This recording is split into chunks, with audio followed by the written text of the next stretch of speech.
अब हम देखते हैं 26 नंबर क्वेश्चन क्या है। 26 नंबर जो क्वेश्चन है 26 नंबर जो क्वेश्चन है वह भी मेरा प्लेन से है, दो प्लेन के बीच का एंगल निकालने के लिए क्वेश्चन कह रहा है। तो देखिए 26 जो मेरा क्वेश्चन है वो प्लेन से है और दो प्लेन के बीच का एंगल निकालने के लिए कह रहा है। तो दो प्लेन के बीच का एंगल मतलब उसके नॉर्मल का बीच के एंगल, अगर दोनों प्लेन के नॉर्मल का डायरेक्शन रेशियो या कोसाइन पता है तो हम एंगल निकाल सकते हैं। तो आइए हम क्वेश्चन नंबर 26 देखते हैं। Question number 26।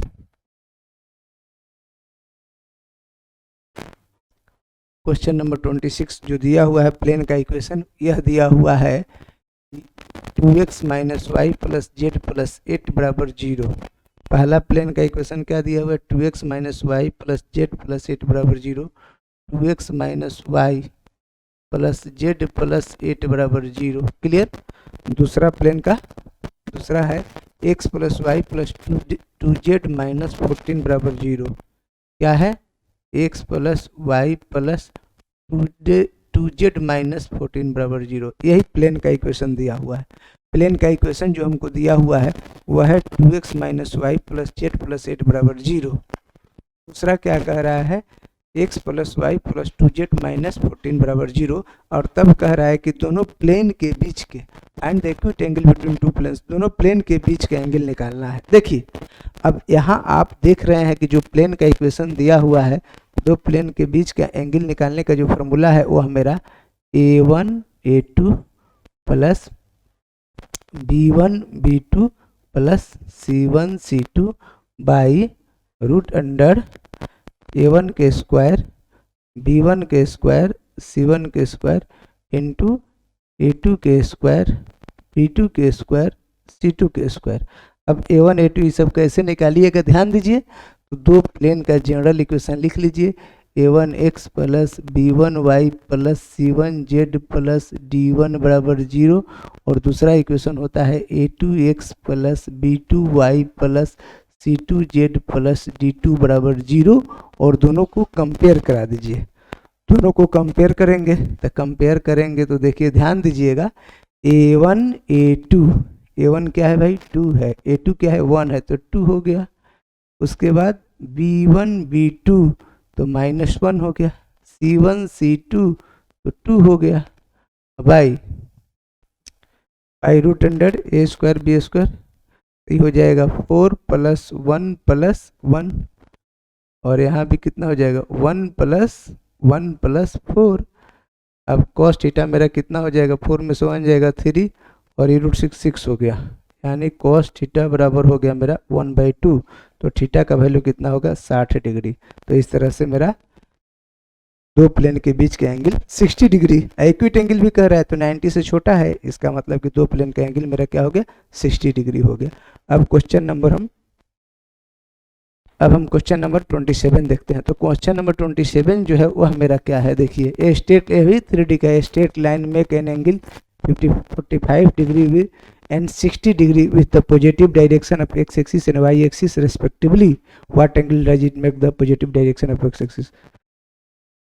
Positive direction of Z axis. कह रहा है कि एक कोई लाइन है जो एक्स एक्सिस के साथ 45 डिग्री और वाई एक्सिस के साथ 60 डिग्री का एंगल बनाता है, तो वह जेड एक्सिस के साथ कितना डिग्री का एंगल बनाएगा। तो क्वेश्चन नंबर हम 27 ध्यान देना है। क्वेश्चन नंबर 27 पर क्या कह रहा है, जिसे यहाँ ध्यान दीजिए, ये एक्स एक्सिस है, यही मेरा क्या है एक्स एक्सिस है, यह मेरा वाई एक्सिस है, यह मेरा जेड एक्सिस है और यही मेरा कोई लाइन है। यह लाइन जो है क्या कह रहा है, लाइन कह रहा है कि एक्स एक्सिस के साथ 45 डिग्री का एंगल बना रहा है। एक्स एक्सिस के साथ यह 45 डिग्री का एंगल बना रहा है, वाई एक्सिस के साथ यह 60 डिग्री का एंगल बना रहा है। तो जेड एक्सिस के साथ कितना का बनाएगा, तो जेड एक्सिस के साथ गामा मान लेंगे। और डायरेक्शन कोसाइन का square cos square alpha plus cos square beta plus cos square gamma का वैल्यू अब जानते हैं 1 होता है। अल्फा के जगह पर 45 रखेंगे, इसका स्क्वायर करेंगे 1/2 होगा। बीटा की जगह पर 60 रखेंगे, उसका स्क्वायर करेंगे 1/4 होगा। आई प्लस गामा स्क्वायर बराबर 1 हो गया। अब यहाँ से इसको सॉल्व करेंगे तो गामा स्क्वायर बराबर कितना हो जाएगा 1। 1 माइनस 3/4, तो बचा कितना? अब गामा स्क्वायर का रिजल्ट जो बचा हमको क्या बचा? 1/4। अब यहाँ से हमको gamma equal to cos gamma equal to वो प्लस माइनस 1/2 मिला। अब कॉस गामा अगर प्लस 1/2 है तो गामा का वैल्यू मेरा 60 डिग्री है, और cos gamma equal to minus 1/2 है तो गामा का वैल्यू प्लस 120 डिग्री है। तो यहाँ से हमको क्या पता चला कि यह लाइन जेड एक्सिस के साथ कितना डिग्री का एंगल बनाएगा? 60 डिग्री का बनाएगा या 120 डिग्री का बनाएगा। क्लियर? अब हम लोग क्वेश्चन नंबर 28 देख रहे हैं। तो आइए क्वेश्चन नंबर जो है 28 वह प्रोबेबिलिटी से क्वेश्चन है, और क्वेश्चन नंबर 28 जो कह रहा है कि एक अर्न है जिसमें 2 वाइट बॉल है और 2 ब्लैक बॉल है। एक बॉल हम जब वाइट निकालते हैं तो रिपीट नहीं करते हैं, लेकिन जब हम एक बॉल निकालते हैं अगर वाइट आ गया तो कोई रिपीटेशन नहीं होता है, लेकिन अगर एक ब्लैक बॉल आ जाता है तो उसी कलर का सेम ब्लैक बॉल उसमें हम रखते हैं। तो बताइए कि तीसरा चांस में अगर निकालते हैं, कह रहा है कि find the probability that the third ball is black. Clear? कह रहा है कि एक कलश में 2 सफ़ेद और 2 काली गेंदें हैं। एक गेंद निकाली जाती है, यदि एक सफ़ेद है तो उस कलश में नहीं डाला जाता है, अन्यथा उसे अपने रंग के एक अतिरिक्त गेंद के साथ कलश में रख दिया जाता है। यह क्रिया दोहराई जाती है तो उसकी क्या प्रक्रिया होगी जब तीसरी निकाली गई गेंद काली हो। तो आइए क्वेश्चन नंबर हम 28 देखते हैं। क्वेश्चन नंबर 28,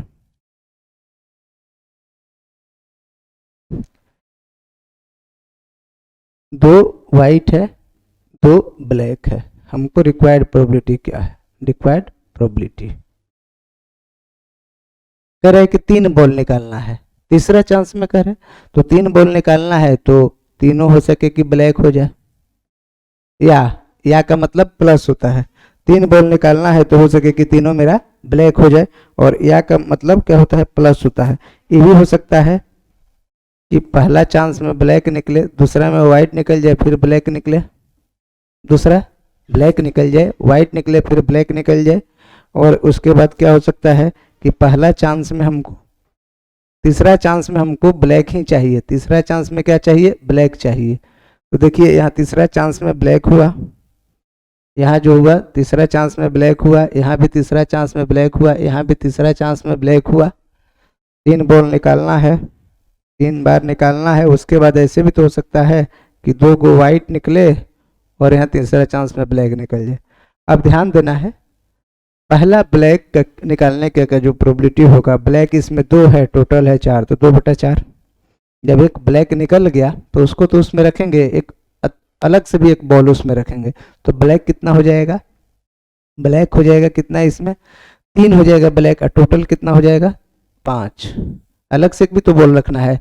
फिर ब्लैक निकल गया तो अलग से एक ब्लैक रखेंगे, तो ब्लैक कितना हो जाएगा? 4, और टोटल कितना हो जाएगा? 6। क्लियर? 3 ब्लैक निकलने का हो गया।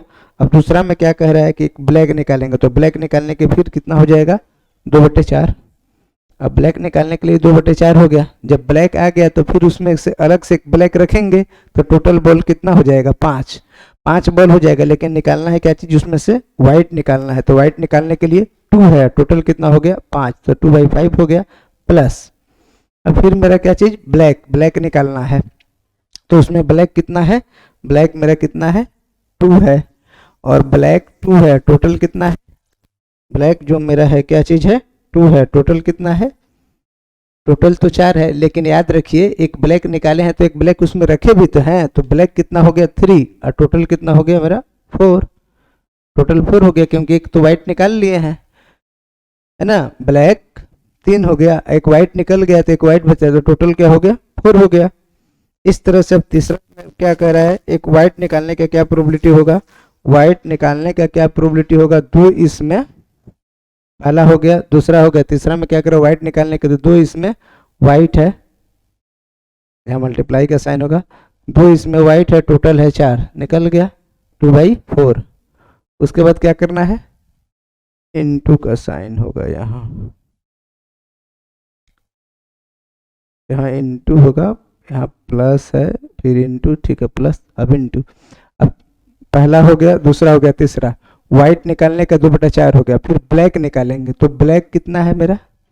ब्लैक 2 है, एक तो निकल ही गया तो 2/3 हो गया, 2/3 हो गया। ब्लैक निकालने का कितना हो गया 2/3 इनटू फिर एक ब्लैक निकालना है। तो जब एक ब्लैक निकालेंगे तो एक एक्स्ट्रा ब्लैक रखेंगे, ब्लैक निकल गए तो एक्स्ट्रा ब्लैक रखेंगे, तो इसमें ब्लैक रख देंगे एक, तो ब्लैक इसमें 3 हो गया।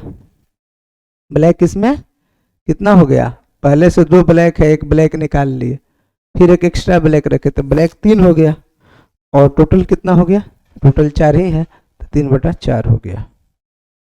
प्लस अब वाइट निकालने का क्या प्रोबेबिलिटी है, 4 वाइट है तो 2 वाइट निकालेंगे तो 2/4, फिर एक वाइट है, एक निकल गया तो 1/3, उसके बाद फिर ब्लैक निकालना है तो ब्लैक 2 है, 2 ब्लैक निकालना है तो 2/2। क्लियर। जब इसको सॉल्व करेंगे, इसको सॉल्व करने के बाद हमको आ जाएगा क्या चीज़ 23/60। यही मेरा आंसर हुआ इसका क्वेश्चन नंबर 28 का। इसको सॉल्व करके जोड़ लेना है तो आएगा मेरा क्या चीज़ 23/30 होगा। एलसीएम जोड़ लेते हैं, देख लेते हैं कितना हो गया यहाँ 30, ये हो गया 120 मेरा, है ना।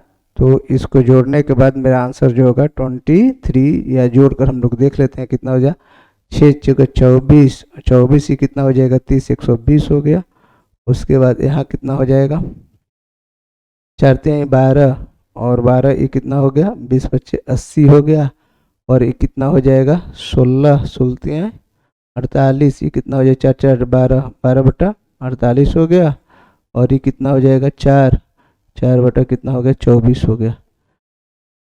अब जोड़ेंगे तो 24 × 25 120, ये हो जाएगा 1/5 होगा, 1/5 होगा, ये 4 से करेंगे तो 3/20 हो जाएगा, और यहाँ 1/4 हो जाएगा, और यहाँ 1/6 हो जाएगा। अब एलसीएम ले लेंगे, एलसीएम लेने के बाद एलसीएम हो जाएगा इसका 30, तो गुना भाग करने के बाद हमको जो मिलेगा वह मिलेगा क्या चीज़ 23/30। तो ये मेरा क्वेश्चन नंबर 28 हुआ।